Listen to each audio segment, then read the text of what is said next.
Fountainhead Forum 17, I have Michael Dupree and he has a company called EasyBit. He installs cryptocurrency ATMs. That includes Bitcoin. How are you, Michael? I'm great. Thanks, Chris. Yeah, it's good to have you on here. How'd you get into this? Let's start at the beginning. Your crypto journey. Yeah, sure. I started even before the ATMs around 2011. I've been kind of doing arbitrage trading and some other things in the crypto industry.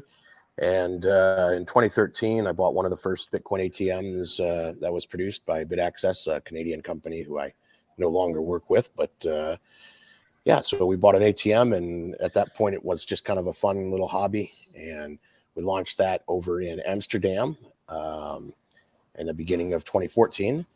And yeah, so that's how we kind of got started. And at that point, it was, just a friend of mine was starting a ATM manufacturing company. So I figured I'd help them out and buy their first machine. And so we got one launched over in Amsterdam, and we were running that for a while. And then one thing led to the next, and we started just, buying more machines and kind of launching them around the world. Michael Turpin once said that kind of like the Johnny Appleseed of Bitcoin, running around the world, planting seeds of ATMs everywhere I went. So that's kind of where we started off. And at one point, we were operating in over 20 countries all around the world in different currencies, both crypto and fiat. And yeah, so that's kind of where we are. And now today, as opposed to operating most of the ATM machines, we're primarily working on developing software that runs on most of the major ATM hardware, as well as manufacturing some machines of our own over in China. Wow. So 2011, you said, what was the price of Bitcoin at that time? I'm not really sure. I should actually go back and see what my first trades were, but it was pretty low back then, but I don't remember the exact price at all. I don't even remember the exact time when I got involved. It might have even been late in 2010. Wow, so you were really an early adapter then, and it's interesting. Amsterdam, of all places, were the prostitutes using it, or Amsterdam has this reputation for being a place where people go buy vice, so to speak. Yeah, back then Bitcoin was so new. I still get yelled at a lot of times. My ex-girlfriend I always introduce myself and say, yeah, I work in Bitcoin. It's this digital currency, and start explaining it to people. And these days, everybody kind of knows what Bitcoin is. But back then, we have to remember that nobody really knew what it was. And it was very hard even to find locations. So, it took us, many trials and tribulations of going to dozens of different cafes and restaurants and trying to talk somebody into taking one of our machines and putting it in their place. So back then, to answer your question, I don't know that there were that many of the sex workers or the drug people that were actually using the ATM, because it was really more of a computer nerd kind of niche thing, I think. And so we didn't see a lot of general adoption or just average people walking in and using the machine. It was more kind of nerdy kind of people that knew what Bitcoin was and were more hobbyists and, interested in the currency itself and trying to figure out how it worked and that kind of stuff. I will say, though, that when we were, in Denver, in Colorado, I started Denver Bitcoin Center, which was a nonprofit community center for people to kind of come together and have a place where they could work together and, have some friends and family and stuff to work with, instead of everybody working out of their mother's basement or whatever on the computer all day.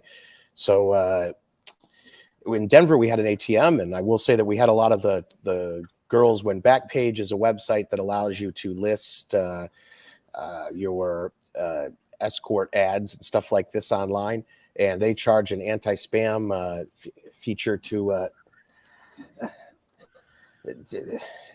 they charge an anti-spam feature. Yeah, so they have like a listing fee to list your ads that doesn't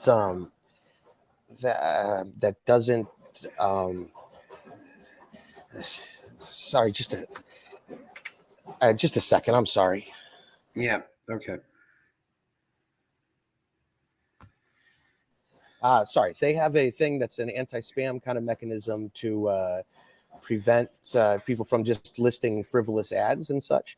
So we did see a lot of the escorts were coming in and using using Bitcoin ATM to buy the $20 worth of Bitcoin they needed to list their ads or this kind of thing. But most of them weren't using it to actually accept money for the sexual things or to pay somebody for escort services, but rather just for listing of the advertisements on the website. But in Amsterdam, I don't think we actually saw a lot of that. I'd say our main customers were kind of younger guys that were just experimenting with the currency, seeing how it worked.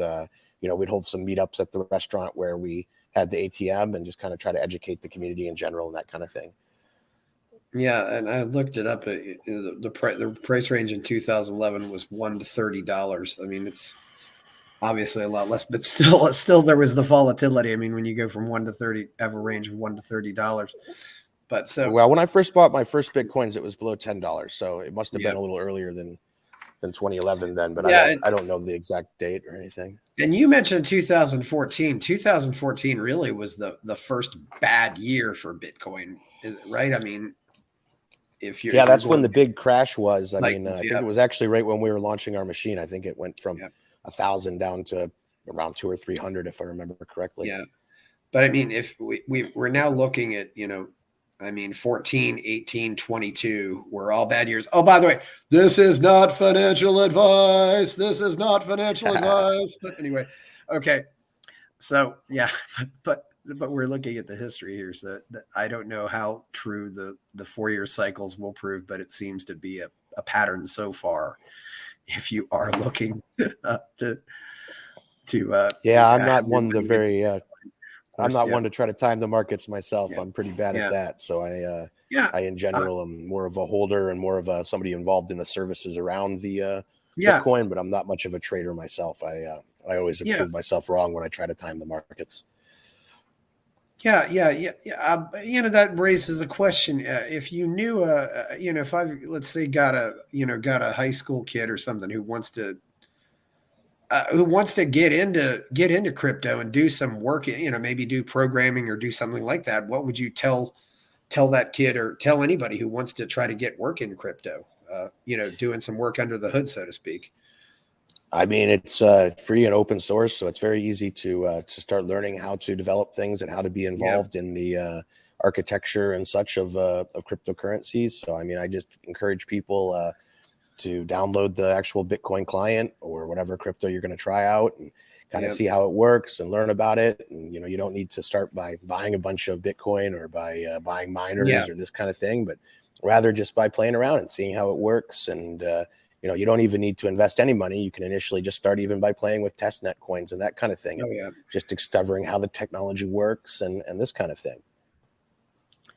Yes, and if you want to play, you certainly don't have to start with a lot of money. I mean, you can go to some exchange and put in $100, and the worst case scenario is you lose $100. It's I mean, you don't have to start out. It's like different levels of poker games. You can play poker games at different levels too. It's not.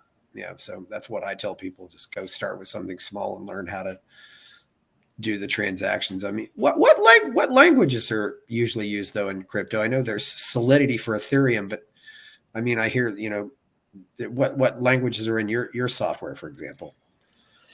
Well, most of our software is written in Rust, but you can, I mean, really all major programming languages these days are pretty much compatible with Bitcoin. So it depends what you're trying to do. I know at Denver Bitcoin Center that a lot of our developers and such were working in Python. But, I mean, it really depends what kind of what you're trying to build. So, there's a whole slew of different programming languages available that can tie into the Bitcoin network.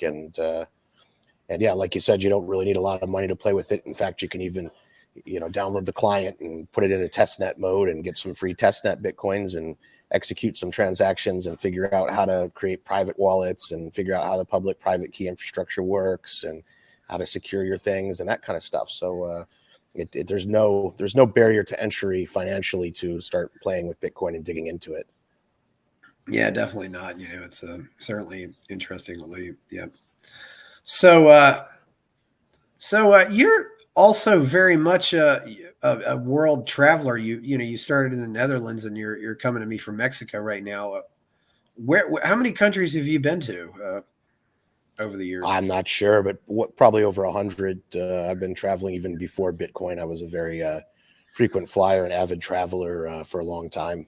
I really enjoy floating around the world a bit and trying out new places and new cultures and new countries. And I was doing some arbitrage things back in the about 15 years ago or 10 years ago with credit cards and such to earn a bunch of free miles and to figure out how to travel for really inexpensively or essentially for free. And so I was doing that for many years, pretty much traveling full time. There was a good probably 10-year span of my life where I don't think I spent more than 2 or 3 months in one place in the entire 10 years. So these days I'm trying to be a little bit more settled. I've been living primarily in Barcelona, but got a place down here in Acapulco, Mexico as well, where I've been spending some time recently. I've heard though that Spain has been absolutely awful during the pandemic, so to speak. I didn't have that experience. Okay. Barcelona, I mean, we had lockdowns and stuff, but there was still stuff going on, and it was kind of actually nice because while Barcelona is a great place, the problem with being such a wonderful city is that we are just completely saturated with tourists most of the time. And so it was actually kind of nice for a couple of years there without all the tourists being everywhere. You could, when you went out to eat and things, you didn't have to make reservations and wait in huge queues, and there was no traffic, and it was kind of peaceful. And there was still, we still hung out with friends, and we're still throwing some house parties and stuff like that, even though a lot of the big stuff was closed. But I'm not a big club goer and this kind of thing anyways, so I didn't have that much of an impact from there. But I would say overall in Spain, the lockdown wasn't too bad. I mean, it was still possible to travel a little bit, and hotels were really, really cheap. And yeah, so I mean, aside from, really being restricted and limited to what countries you could easily go to that weren't, completely closed off, which kind of hindered the ability to really roam around. Actually moving around Spain and stuff wasn't that difficult. And yeah, overall, I wouldn't say that the lockdown there was too bad. It was kind of a nice chance to just to do some research and to have some time to work on projects at home and this kind of thing. Yeah. What areas have been the best for Bitcoin, and what areas have been the worst in your Um, experience? you mean like geographically or? No, I mean just like people are really positive about it. Easy laws, hard laws. I mean, where you have difficulties with the governments and the authorities who really don't want to see this take off. Well, I Yeah, mean, it varies greatly when you go to different jurisdictions in different countries, but yeah.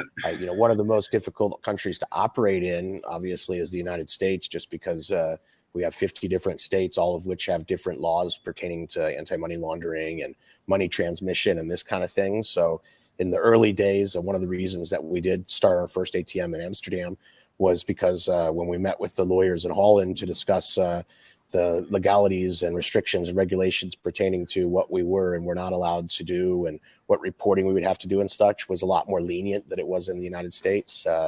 Oh yeah. Unfortunately, the United States made it very cost prohibitive for small companies to be able to enter into the marketplace because just again, all the different various states have different laws, and nobody really knew how to regulate Bitcoin, so you didn't know exactly what to do. So you were spending a lot of money and time legally researching, trying to figure out what kind of check cashing business or currency exchange business you were most similar to, and what kind of reporting you were required to do, and these kind of things.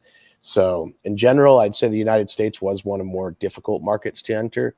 And Holland in general, back then at least, now it's changed a lot, but Holland was a much more lenient country when it came to reporting requirements and anti-money laundering legislation and such. So, but in general, it depends what you're trying to do. So there's some countries that are very lenient on the anti-money laundering and the reporting requirements, so it makes it much easier to open up, like for say a exchange or a Bitcoin ATM business. Yeah. And some are more difficult. Then there's also countries that are better for setting up like funds and this kind of thing, like FTX's Bahamas setup, and also in Seychelles and Cayman Islands, and some other places in South America have been very kind of open arms to welcoming offshoring companies that are trying to enter into crypto, whereas the United States kind of historically has been one of the more difficult ones, who's not very clear on what exactly constitutes operating a money transmission business, and what requirements are needed to exchange currencies. And again, even with like launching ICOs and even different coins, in the United States, you have a lot of regulation from the SEC that's trying to regulate any kind of security that you're offering. So if you're creating a coin where it's kind of like trading a stock or something like that, then you have a lot more requirements in the US. So it's kind of unfortunate that the US is one of the most major markets for Bitcoin, and it's of course where I'm originally from. So I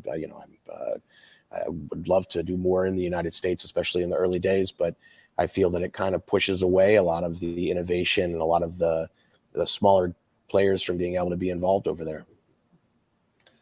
Yeah, I can't help but think of Roger Ver, of course, who gave up his American citizenship. But do you think we might see more people like that, taking their crypto operations completely out of the U.S., even though they're born and raised in America? Well, I mean, I don't think this is even a specific to Bitcoin thing. In general, you're seeing a lot more Americans who, for tax reasons, are looking to, hold a different citizenship, a different passport, and not be obliged to pay income tax on their worldwide incomes, even for revenue streams that aren't generated in the United States and don't impact the United States. So I think this is a grander problem than it is just pertaining to the cryptocurrency and Bitcoin industry, but just in general, the United States, with overregulation and just a difficulty in compliance, is really kind of hindering the innovation cutting edge that we used to have. So I think that it's going to be a growing problem for the United States in the future, if we're going to continue to push harder and harder for regulation and make it more and more difficult for smaller businesses to be compliant and be able to innovate. So, like you look at Roger going down to St. Kitts, it makes a lot of sense. I mean, if most of your income's not being generated in the United States, you're just paying taxes and being forced to be part of a regulatory framework that is not, promoting of innovation and making it easy, then I guess it makes sense. I mean, for myself personally, I'm still a United States citizen and, still pay my taxes in America. There's a tax treaty with Spain, so you don't pay a double tax or anything like that. You get a credit or some kind of, I don't know the tax details, but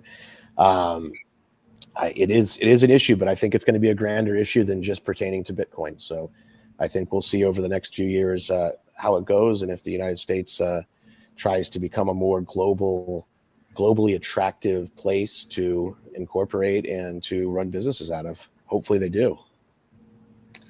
I don't see much hope at all. But yeah, so Barcelona is your primary domicile right now, then, or? Yeah, I'm not a official resident of Spain. I usually spend half the year there because I travel so much. So the way the Spanish law works is that you only are a tax resident of Spain if you spend over 181 days per year there. And I'm not usually doing that. So I haven't ran into that being a major issue yet. But yeah, I went to Spain about 6 years ago for a week, and I really liked it there. So I never really planned to spend the rest of my life there or anything, but it's just a place that I kept going back to. And I was trying to build an academy there and kind of community center there. We launched right before Corona, and unfortunately, during Corona, we went bankrupt because we couldn't hold events or anything to generate revenue for the space. So we had to get rid of our space after we were a few €100,000 into building it and creating it and everything else. So unfortunately, that was really sad. But now we're kind of back to the drawing board on that and still working to try to get some kind of a Bitcoin embassy or community space opened up over there. So if anybody's interested in that, feel free to reach out to me. You can see my Twitter handle in the title here. But yeah, in general, Spain is a very relaxing kind of environment. It's very international. Before I was living in Spain, I was living in Buenos Aires in Argentina. And unfortunately, the problem with Argentina is it's very distant from here. from, I mean, the rest of the world. There's no flights that really connect through Buenos Aires, and it's not cheap to get tickets there. So I found it very hard to have a kind of an international presence from there. I was spending way too much time flying, over 10 hours to get to Europe, or I think it's even 10 hours just to get to the United States. So I eventually relocated to Barcelona, and we have a very major international airport in Barcelona where you can get flights very inexpensively from pretty much all over the world. So it promotes a lot more people stopping by and being able to, just have more of a community and such. So, yeah, I mean, the food's good, food's cheap, the cost of living there is not so bad, and the weather's great, and the city itself has lots of stuff to do, lots of interesting things going on. So it was just very conducive to my kind of lifestyle and what I enjoy doing. So, yeah, I still plan to spend over half the years in Barcelona, and I consider it to be home. Yeah, I only have limited. I did fly into Barcelona once, but all I did was take the cab and go to the train station, and I went to a town nearby called Girona. You've probably been Yeah, there. yeah, but Lovely, lovely yeah, up in little the place. mountains a little bit. Yeah, Girona was absolutely lovely, and yeah, it was a really, really lovely place. I remember that cab driver really, he really booked it too. I mean, I got on that train just in time. It was, but he was really hauling. He was really hauling. But anyway, so yeah, I'm glad. That's cool that you like Barcelona. And I mean, you did mention Buenos Aires. I've heard lots of nice things about it. But as you did point out, it is so far away from everything. I mean, unless you're going to Chile or Peru or Brazil, yeah, it is. I mean, but Yeah, and also, they also, the problem with Argentina is they just have a big problem with their currency. They've had a lot of mhm, hyperinflation, and the yeah, government makes it very difficult to have kind of an international presence there. They make it difficult to move money in and out of the country. They yeah, make it difficult for foreigners to get bank accounts, and just in general, it was just a very difficult place to operate kind of an international business yeah, from. But that is where EasyBit had most of our support staff for 5 or 6 years, mhm, and so if you were using an ATM, even in the United States or wherever else, you were most likely, if you were calling somebody to ask questions, you're most likely talking to an Argentine. And that's where our office was, yeah, at the Buenos Aires Bitcoin Embassy there of Rudolfo's and Diego's. And yeah, so I mean, I have a special place in my heart always for Argentina, and I really enjoyed my time there, but it wasn't really conducive to operating a global business from, which is unfortunately the same problem that, America's kind of leaning towards now as well. I was actually just in Argentina a couple weeks ago for the Latin American Bitcoin Conference. It's a really great event. I highly recommend if anybody's ever looking for something new to kind of meet some new friends and have a good time learning about yeah, Bitcoin. That conference is one of the really good ones. It's not too spammy in the capacity that there's not just all people selling things and that kind of stuff, but it's more of a community oriented get together with like-minded people and get to know each other and that kind of thing event.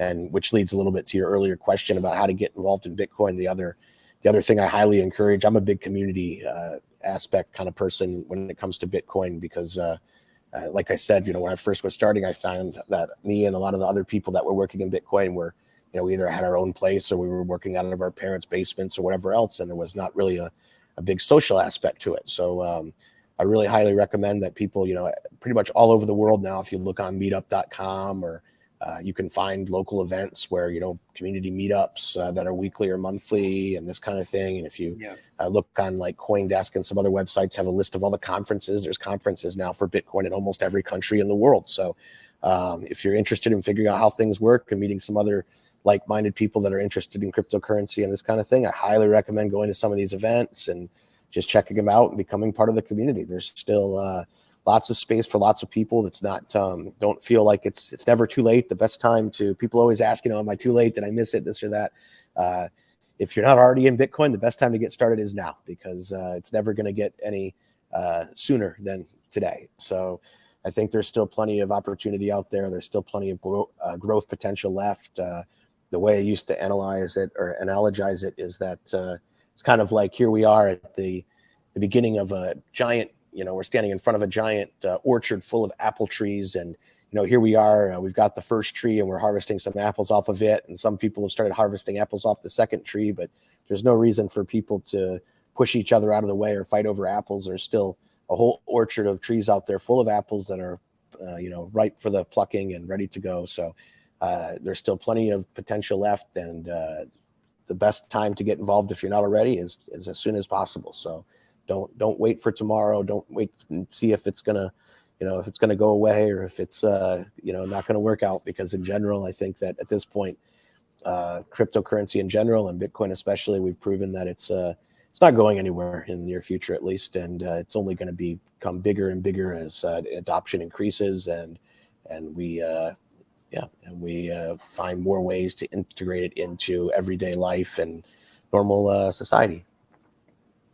Yeah, it seems that way. I'm still wondering when the America Online for Bitcoin will come out, but I think, but it took a while before the internet certainly had its early days of being developed before it really got into everybody's house. So I mean, it's very interesting to see what's going to happen there, though. And I've also heard that Buenos Aires is been described to me as Paris on steroids. Well, I don't know what they exactly mean by that, but it's definitely got a bit of a European kind of vibe to it. Yeah, And one of my favorite words in Spanish is tranqui, which means just like tranquilo. Life is to be lived and enjoyed, and this is something that yeah, I felt was missing when I was living in the United States. People seem to yeah, be too busy running around all the time and not spending enough time to socialize and to build community and to just kind of to interact with each other and to relax a bit. So that's one of the main reasons I really like the Latin American and the kind of Spanish kind of cultured countries. It's been the Mediterranean; it's kind of the same. yeah, So yeah, I really like that about Argentina. They got some beautiful architecture down there. They have great food. The only problem with Argentina is the economy and the government yeah, are not conducive to making it easy to start businesses and to yeah. to make money. There are eight countries in the world call their currency the peso, and they're all garbage. But yeah, and I wonder too if there's more Bitcoin adoption in some of these. I mean, you certainly hear about it in Venezuela, but some of these countries where they really don't trust the local currency, is that Well, true? Or that's definitely one thing that I discovered. So we had a lot of staff actually from Venezuela originally, and hmm one thing that I noticed about Venezuelans and Argentines is that um, when I first went down there, I figured that Bitcoin would be great for them because their currency is so weird and that kind of stuff. But actually, in Argentina and Venezuela and these kind of countries where they've had, historically massive inflation and just issues in general with the currency and the way that it's transacted globally, these guys are far more familiar than your average, American is, for example, with using multiple currencies and being careful with how you're storing your wealth. For example, in Argentina, you'll see a lot of people are storing a majority of their wealth in property because it's not as exposed to inflation. So I think it actually is a benefit in a little bit of a way intellectually for people because they're more able to think outside of the box and to realize that, hey, wait a minute, maybe just being blind and trusting the government with our money and assuming that they're going to always make sure that what's implemented so far as legislation and regulation is going to be in the best interest of the people, because historically it hasn't been. And one thing I found when I was growing up in America is the dollar was king and everybody loved the US dollar, and why would we need Bitcoin or something else? And we've got the dollar. And so I think it was a lot easier in the early days of Bitcoin when nobody had heard about it to kind of to explain to people in Argentina and Venezuela and such what Bitcoin was and how they could use it to to move money around, to be able to have something stable that's not debt based, that's not an inflationary currency, that to store their value, to store their wealth. And in the US, it was a lot harder of a sell because people literally are complacent kind of with the banks and the traditional financial system in the US, where they feel that, hey, this Bitcoin sounds kind of difficult. What happens if somebody steals it, or, this kind of thing? And they're just so used to feeling that the bank and the government is there to protect them and take care of them, and that it's going to always be the best solution, when in reality these third parties, with everybody getting their fingers in your pot, so to say, is not. It's not the case. So, I mean, there's huge hidden costs going on with these banks and governments and having all these people in between you and your storing of your wealth. So, I do believe that Argentina adoption was much quicker and much easier in Argentina than it was in the United States, and people were a lot more comfortable. They're constantly, even when people were keep money in dollars in Argentina instead of in pesos, just because of the inflation. So people were already used to trading money, and having different exchange rates. For example, in Argentina, you've got like an official government exchange rate, that you get at the bank. And back when I was living in Argentina, that was about 8 pesos per dollar. And, in the street, you would get 15 pesos per dollar. So already Argentinians were used to this kind of shopping around, being aware of what the exchange rates were, paying attention to how money was being converted and stored, and kind of being responsible for their own money, as opposed to just relying blindly on banks and governments to ensure that they're protected and that, this kind of thing. So, and I think last time I was in Argentina that now it's 200 pesos per dollar. So in 5 or 6 years, it's gone up almost over 10x. So, I mean, it's just true hyperinflation over there. I had a bank account in Argentina, and I was looking at one of the statements, and it had like 38% yearly interest. I was like, wow, that's pretty fucking cool. Maybe I should move some more money down there. And then you realize that with hyperinflation, that the inflation's over 40% a year. So you're still losing money even when you're getting 38% on your bank account. Oh, geez. I had a certificate of deposit the first time I had it. It was 9.95, but wow. So, in a situation like that, though, why couldn't I just, go out on the street, buy pesos, and then go back to the bank and trade my pesos back for dollars? Do people do that? I mean, if you have the official and unofficial exchange rates, or not? Well, I mean, there are arbitrage opportunities, but in general, the banks, you're going to have a problem converting like large amounts of dollars into pesos. They're going to want to know, in pesos into dollars. They're going to want to know, all sorts of things. So, for example, when you use a credit card in Argentina to buy things foreignly, you pay like a 20 or 30% additional fee for exchanging the currency. Oh, wow. And they kind of monitor all this. So it's not so easy just to, bring $1 million in cash every week down and deposit it into an Argentine bank to buy pesos, and then to, wire it back out of the country and this kind of thing. So it's all very much regulated, and there's a very much kind of street economy and kind of what they call the blue dollar rates, and this kind of separate whole system that they've been slowly developing over years to be able to circumnavigate the restrictions and regulations on the money. But so far as doing it on a grand scheme, they tax the ability to spend large amounts of money in and out of the country. So it's very difficult to create this arbitrage kind of circle there to profit from. I mean, there's certain little loopholes you could use to do small amounts of this kind of thing that people do play around with, but in general, just exporting. And it's kind of similar to China, where if you're going to bring in or out the yuan to or from China, you're going to pay weird kinds of taxes and things like that. There's all kinds of restrictions.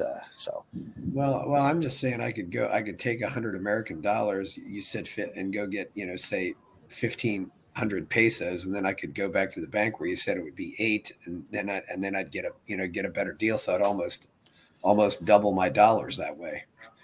Well, right. Anyway. They're going to charge you some commissions and things to make it very difficult. Yeah. And these days, actually, the spread between the blue dollar and the black dollar has changed a lot, because with their new government down there a few years ago, they tried to get those rates to be a lot closer. But the blue dollar and the black dollar. So how do black dollar is kind of just like your bank dollar. Yeah, the black dollar is your bank dollar, and why do they call them black and blue? I'm intrigued by that. I don't know where it came from that they started calling it the blue dollar, but back when I lived there was a Twitter feed, and on that Twitter they would kind of every day, even sometimes a couple times a day, they would update what the blue rate is versus the black rate. Or Dolores Azules, Dolores Negros. Yes, but anyway, so or Dolores Oficial. Yeah. So where? So you've lived in Argentina, and you've lived in Barcelona. Any place else you've really lived, or any place else you spent a lot of time? Before that, I was living in Denver for a few years. That's where we had Denver Bitcoin Center and such like that. But really, prior to Bitcoin, and even for the first 8 or 10 years of Bitcoin, I was traveling pretty much full time. Before Bitcoin, I was running some internet-based, kind of like server hosting and web hosting company, and doing some Unix and Linux administration. So I was able to work from the computer anywhere. So I was kind of backpacking around, staying in hostels, taking trains around Europe, backpacking around Asia, just kind of floating around whichever way the wind blew, and whichever, when I got someplace I liked, I'd stay there for a couple of months and then move on to the next place. Yes. I Yeah. spent a lot Any of time in the places? early days, the business in Hong Kong. I really liked it over there a lot, but Yeah. these days I don't go there that often. Any places that you didn't really like, or places you definitely don't want to go back to, and what places have been hostile to Bitcoin in general besides America? I don't know. That's kind of a hard question to answer. I don't like to really, everybody has their own cup of tea, and Yeah. I don't like to be too negative to places, but there's certainly certain countries that were very dirty, and that just, there's not a lot of infrastructure, and it makes it difficult to, even to get on the internet everywhere and that kind of thing. So I kind of try to avoid those places for prolonged periods of time. And I wouldn't say that anywhere stands out in particular that there's very few places that I would say I'd never return to, but I don't Yeah. really want to point fingers at any specific places and hurt anybody's Yeah. feelings or something. I can say that my favorite places that I've frequented, where I've been, over 10 times would be, like Argentina. I really like Spain. I really like Hong Kong. Let me think where else. I used to go to Holland very, very frequently. I've spent years collectively in Holland. Um, I guess those are kind of my favorite places. I really like islands a lot, so I like places where it's kind of a smaller community, where it's a smaller island, where there's not so much chaos and stuff, and it's kind of Hmm. peaceful. But I mean, like I'd throw out one place that I'm not too fancy of is like St. Kitts. I spent a lot of time down there, and uh, there's not really much to do, and the infrastructure sucks, and the internet's slow, and so I mean, like St. Kitts, I could, if I didn't go back there too frequently, I wouldn't be missing much. But I mean, so I mean, you got a lot of people who are now moving to these jurisdictions like St. Kitts and even Puerto Rico for people that still want to retain their American passport and get a tax break. But Yes. for me, I wouldn't. I have no problem paying my tax. I mean, the way I look at it is it's a cost of doing business. So I mean, you're not paying tax if you're not making money, and I won't live Yes. someplace that I don't like just to try to save a little bit of money. I mean, what's the point in building something and making a bunch of money so that you can not do what you want and be free and travel where you like and that kind of thing. So I don't look at moving to a jurisdiction out of for tax reasons as a as a logical thing to do Yeah. in my opinion. So Yeah. Well, St. Kitts has the citizenship by investment. Of course, there's quite a few countries have that there. I always like to ask this: what airlines and airports do you really like? well, I mean, I really like in Acapulco. The airport's really nice here because literally you Yep. can show up an hour before your flight departs, and there's never any lines, and Yep. everybody's friendly, and the security's kind of lax, and this kind of thing. The other day I got there like an hour and a half early, and I had time to go out from the lounge and go downstairs back outside of security to have a smoke and come back. Because it takes 5 minutes to get through security, and I mean, Yep. I really despise. I think the worst, actually, unfortunately, is right at home in America. Every time I go back to the States, especially this next couple of weeks, like when I go back for the Christmas season to visit my family in the U.S., I always end up waiting in line for hours at immigration, and they always I ask you 100 questions about. They always ask, well, where have you been? Where did you go? What were you doing there? And it's like, well, I've been to 20 countries in the last 6 months, and I couldn't even give you a fucking list of them all off the top of my head. So, I don't. I've been out. What do you want me to tell you? Not here. But so I always plan a lot of extra time when I'm traveling within the U.S. just because of the security and the immigration issues, even as an American passport holder. Um, Other than that, I'm really, I travel in Barcelona sometimes. I think there was one week right before I left because I had a lot to do in Europe before I left, where I went to 7 countries in 1 week, or I Yep. had 7 flights in 1 week out of Barcelona. So I was in the airport every day, saying, the people at the lounge all know me on a first name basis and such, and that. So I mean, for me though, I like smaller airports where you can get in and out really Oh easily, yeah. and where there's not just so much chaos. One of the biggest problems to me for traveling is just I'm very much kind of a community oriented person. I like to talk to people and to learn new things, meet new people and such. And when you get in these massive airports full of people that don't travel very often, just the whole energy there is just very kind of miserable. Yeah. Everybody feels like they're late, they're running around, and everybody forgot something or got paid too much for their ticket, or the security made them miss their flight, or everybody seems to have some problem that they're all upset about, and that could kind of rub off on me a little bit. So I'm kind of more the person who shows up at the last possible minute, and I've got a very well worked out routine down to where I breeze right through security into the lounge and get myself a drink or whatever, and try to just do everything as efficiently, as quickly as possible, so that I have as few exposure to people having a bad day as possible. Yeah, and you can tell some airports have just clearly outgrown, or the capacity has clearly outgrown them, and no airport shows that more than Mexico City, for example. And they needed a second airport 40 years ago, and I think they I finally fly to Mexico City a lot. I think they finally got one though, but sometimes the more hub airports can be. I mean, the easiest place I've found to enter America right now is San Antonio. I've flown, going to Acapulco. I flew in, and I live in Austin, but San Antonio had more options, and entering America at San Antonio was pretty easy. But it's not a hub really. Just you get those flights from Mexico City, and that's about it. But I fly through Texas a lot, but usually Houston or Dallas. Yeah. Well, those are where they're made. Yeah, Houston has the United hub, and DFW has the American hub. Yeah. I do try to avoid Mexico City whenever possible. I was just last week or 2 weeks ago. Actually, I saw you there. I went over to Puerto Vallarta for a festival, some freedom festival. I was trying to help speak about cryptocurrency and just generate people or educate people about how to get involved in that kind of thing. Yeah. And for that trip, I actually flew through St. Lucia, which was they have a giant airport there, but we were one of the only airplanes there. They probably had 50 gates, and there was only 2 or 3 planes. The whole place was like a ghost town, but it was a nice, relaxing experience. Had a nice lounge, and the people were friendly. And so, whenever I can, though, I avoid flying through Mexico City. But unfortunately, spending a lot of time in Acapulco, we don't have any really direct international flights, only to a handful of cities. So if you got them, and of course, you can go to anywhere in Mexico from Mexico City. Yeah. The smallest airports I've been to are Ulaanbaatar in Mongolia and Iquitos in Peru, and those both had 4 gates. If my memory's right, Acapulco has 7. It's pretty small, but it's definitely a nice airport. But I think there's 7 or 9, something like that. Yeah, but we don't want to keep going on airports. Airline wise, I fly usually a lot with the Spanish airline Vueling is owned by Iberia, and they're a nice cheap airline to get you around Europe for relatively cheap, and they have Barcelona's their hub, so they got lots of flights, and they always treat me pretty good. Internationally, I usually fly Lufthansa.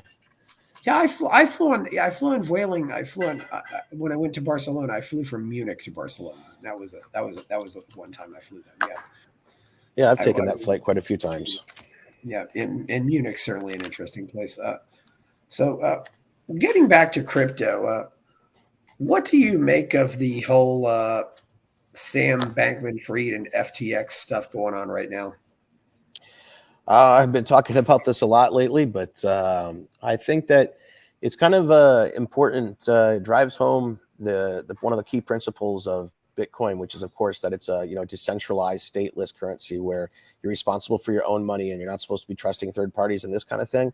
So I think it makes a good lesson for, especially since everybody's heard about it, for us all to take a minute and to realize that one of the key Bruce, the other room. One of the key principles of Bitcoin is that you're responsible for your own money. And when you start trusting these third parties, be it an unregulated exchange or a semi-regulated exchange or this kind of stuff, you're opening yourself up to exposure to lose money and to let these kind of things happen. So it's unfortunate that people lost their money, and I don't believe it's a good idea ever to blindly trust people. Do your due diligence and that kind of stuff. If you have to use an exchange or a third party to transact or whatever, you've got to do it. But I think it's a good lesson to learn is, hey, if you're going to be in crypto, let's do it the way it was intended to be done. And, learn how to create a private wallet, learn how to create a hardware wallet or a paper wallet, and, familiarize yourself with the public private key infrastructure and how that works and how to secure your funds and that kind of thing.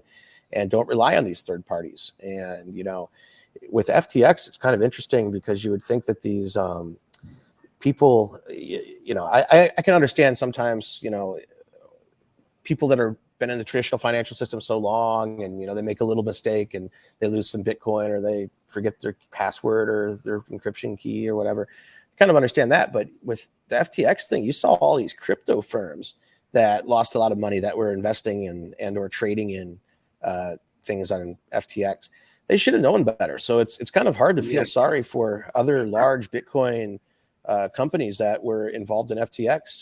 They kind of deserved it. And I'm not ever saying that fraud or potential fraud. I'm not going to actually, the jury's still out on that. I'm not going to try and judge anything until we hear all the actual facts. But so far, it's looking like what they did was semi-criminal. And so I'm not ever a advocate of scamming people or of taking advantage of people that are less educated in Bitcoin. But I think it really is a good public lesson of why you need to be responsible for your own keys, not your keys, not your coins. If you're not in control of the algorithms and the encryption passwords, then you are not in control of your money.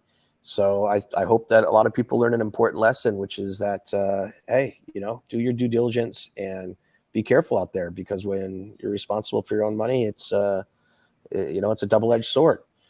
I feel bad for people that, that are new to Bitcoin and may have gotten involved through FTX and then did lose a lot of money. But I think it's good in a way, because it teaches people the risks of not paying attention to what you're doing, and that this get rich quick stuff doesn't work, and that there is no free cake or no free lunch at the end of the day. So if you want to get involved in crypto and things, go to some meetups, learn how the technology works, try to build some services around the Bitcoin industry. You don't have to be a computer programmer or technological genius to build something around Bitcoin that can profit. So I highly encourage people to get away from this. Oh, well, look, I can get rich if I buy this, or I'm going to trade that, and this kind of attitude, and look more like the Tom Sawyer attitude of when the gold rush was going on and everybody was heading out to mine gold. He sold them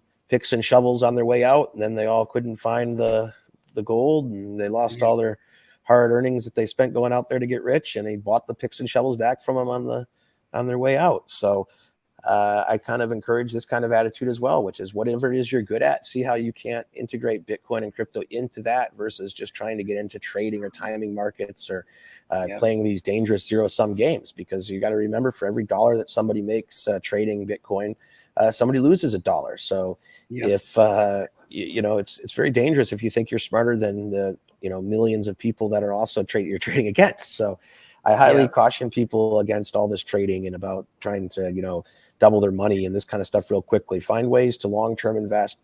Find ways where you're cost averaging, where you're, if you're going to buy Bitcoin, don't go out there and buy $1 million of it today and put your retirement in it, but take a little percentage of 5% or something of what I don't want to give investment advice, but take 5% of what you make each month, or what your passive income is each month, or whatever, some amount that you can afford to lose, and that's not going to hurt you if it goes to zero. And every month put that in over a long period of time. And historically, if you've done that, I don't know the exact numbers, but somebody did some research a couple of years ago that said if at any point you had bought Bitcoin and held it for 2 years, that you would have been profitable at this point. So that's what I highly recommend. Is with any investment, it's generally accepted investment advice that you cost average. So if you're going to buy $1 million worth, split it over 10 months or a year, and every month buy your 800 or 80,000 or whatever it is worth. So split it up and do it slowly, and don't get emotional, and don't think that you're smarter than everybody else that you can trade. And in general, people need to wisen up. And these people, like with Metallica the other day, where people sent them a bunch of money thinking that Metallica was going to, send me your Bitcoin and I'm going to send you back twice as much. Why would anybody do that? So, I mean, sometimes you just got to have some common sense, and maybe people who are dumb enough to think that they're going to send somebody money and that they're going to send back twice as much don't deserve to have that money. But not to belittle, though, a lot of the scams that are going on where they take advantage of elderly people and that kind of stuff. I think that's just very, very wrong. But that's also not something that's exclusive to Bitcoin. That's something that's been going on for years in all sorts of different ways. It sounds like what was although it wasn't necessarily fraud, it was more just incompetence. But what, yeah, I assume you knew some people who were involved with, or who lost money with Mount Gox, right?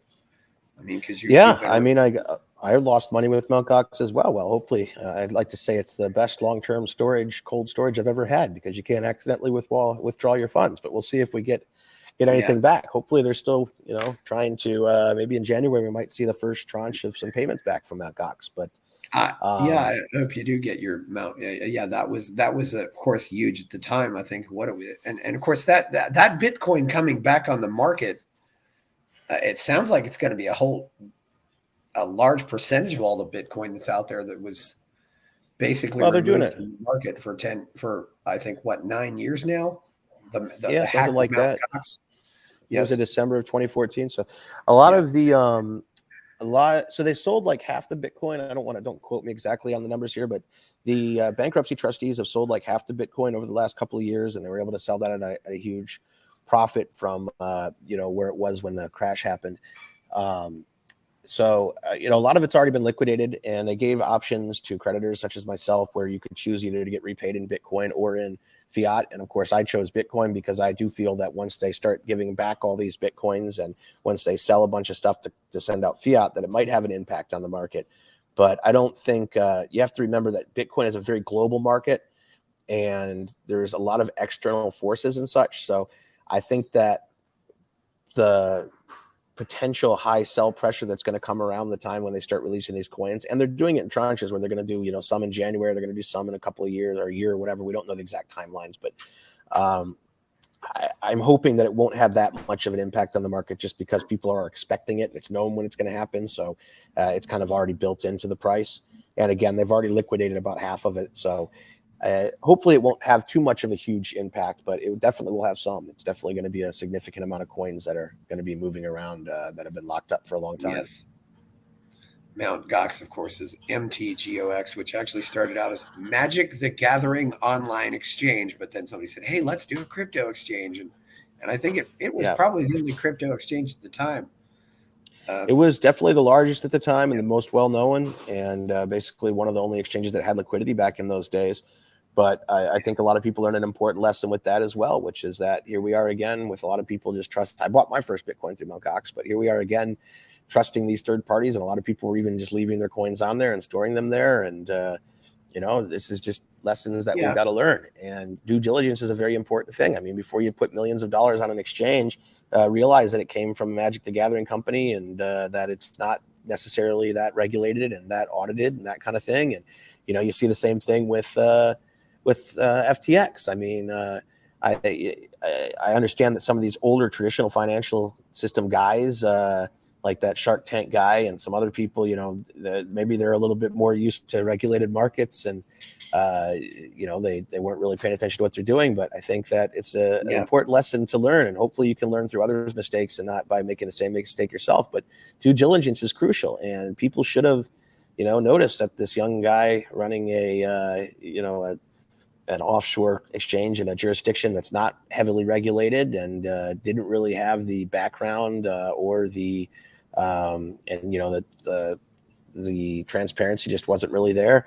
I think that them also. I don't. It's hard for me to feel bad for institutional investors who really should have known better. And the negligence of not doing proper due diligence is just that. It's just really gross negligence on their behalf. And I don't feel bad for them having lost money by playing with fire. And they should have known better. And especially the crypto companies. I don't have even the smallest amount of sympathy for a crypto company that was playing, especially with customers' funds, and that high risk of an yeah, environment is just inexcusable in every capacity. yeah. I sometimes jokingly say that somebody should make a porno with Sam Bankman-Fried and Elizabeth Holmes from Theranos, because they both walked away just. But anyway, we Well, won't it go there. sounds like they had a lot of sexcapades and interesting things going Yeah. on over there with that Oh whole yeah, yeah, that whole yeah, group. But I'm not too familiar personally with yeah, any of them or what was yeah. going on there. But uh, Yeah, it's very. I'm curious to see what's going to come out of all this, but yeah, there's certainly some things here, and it seems like this all happens at once. Yeah, it's yeah, and it's funny, even though Yeah, certainly. And by the way, this is not legal advice. This is not legal advice. So anyway, so yeah, it's going to be very interesting. What do you think is the future of cryptocurrency right now? What things going to look like in the next 5 years? Well, I mean, adoption is definitely at an all-time high. I think that these big public collapses and such are beneficial in an educational manner for people to learn, to be a little bit, I wouldn't say fearful, but to be, uh, to be kind of cautious with what they're doing and how they're doing it. And I mean, Bitcoin's growing every single day. More and more people are getting involved in it. We've now gotten away from where 10 years ago when people would Google Bitcoin, all they basically read about was things like Silk Road and drug Yeah, marketplaces and this kind of thing. And I think that now we're getting a better reputation, that it's actually an innovative way to avoid some of the, especially in these countries like you mentioned earlier with Venezuela and with Argentina, where a lot of people have lost a lot of their wealth just by believing and trusting in the government-backed currencies. People are starting to actually believe that Bitcoin is an alternative, and yeah, I think also that when we have these pullbacks in price, I think it's actually really important as an industry and in general that it's good for Bitcoin, because it kind of weeds out a lot of the people who got rich quick and a lot of the companies that didn't necessarily have the proper structure in place and the proper way to manage things. It kind of got rid of them. So um, again, if you look at Bitcoin in a long term, it's always gone up. The very nature of it being there's a limited number of them, and it's not inflationary currency. It's not a debt-based currency. It's going to continue to increase in value, I think, in the long run. And I again still encourage anybody who thinks is it too late to get in. No, it's not, and there's no better day than today to get started. But just again, to not try to time the markets and to not look at it as a gamble or a casino. It's look at it as a long-term play, and if you can, try to figure out how to integrate cryptocurrency and Bitcoin and this kind of thing into what you're good at, into your traditional business or whatever you're doing, as opposed to just trying to trade or trying to speculate and this kind of thing. yeah, Yeah, and there's more and more people accepting Bitcoin. It's definitely, I mean, these days I can remember, the first 5 years of Bitcoin when I was traveling around. Every single time I'd get on a plane, sit next to somebody, and they asked what I did, it would be a 30-minute conversation just to try to explain what Bitcoin was and why it's not a scam and why it's not just used for drugs, what the utility of it is. And I think at least now that it's kind of an everyday commonly known thing. So adoption's definitely increasing. There's more and more people, I can tell you personally from the ATMs, there's more and more new people using it every day. And so, yeah, definitely a very interesting and innovative market still. There's still a long way to go. It's definitely not mature yet. There's still plenty of opportunity and places to be improved. But I think overall, the outlook for cryptocurrency and especially Bitcoin is very positive. Uh, any opinions on any other projects? Ethereum, Cardano, Binance Coin, XRP. They're all interesting, and especially when you have currencies that solve a specific problem. When you're looking at other currencies that you're trying to, get involved with, invest in, or trade, or whatever else, kind of look at the utility of things. And every new coin that's for whatever reason, I kind of, there's too many of them even pay attention to these days. And I'm not personally a holder of that many different things unless they have a specific utility. So. That's kind of what I encourage is, sorry, there's a fly on my camera. That's kind of what I encourage encourage people to do is just research. And, the question I get a lot is, should I invest in this crypto or that crypto? I still highly believe that the largest by volume by far is Bitcoin. It is the least easily manipulatable currency out there for Yeah. cryptos. And so if you're getting your first cryptocurrency and you're just getting involved, start with Bitcoin. I mean, it's you have the most ways to buy it. It's got the least easy ways to manipulate it. There's the most research been done on it, most people using it. So I highly recommend that people start there unless they really specifically know a lot about another currency and the use cases for it, because of whatever industry they're coming from or that kind of background. But I say to steer away from these, new ICOs and this kind of stuff, just because so many of them are garbage and they're so easy to manipulate. The same way that if you're you're not a professional stock trader by trade, stay away from penny stocks and other easily manipulatable, unregulated markets, Yeah. and even in the traditional financial system. So Yeah. I'm not saying that Bitcoin is the best and end all and that everything else is shit coins, but if you're new and you don't really know what you're doing, I would steer towards Bitcoin initially.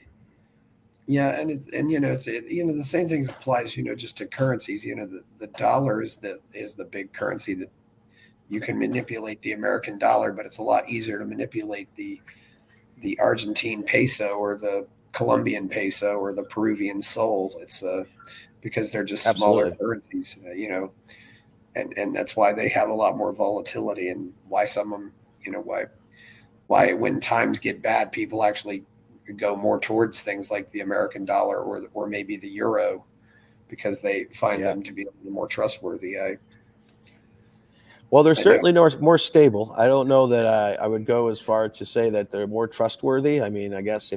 if you believe in your banks and your governments and such, but Okay. Yeah. even the dollar now, we're starting to really see some inflation, and due to the monetary policies and the way that we're printing so much money, and Europe's doing the same thing now.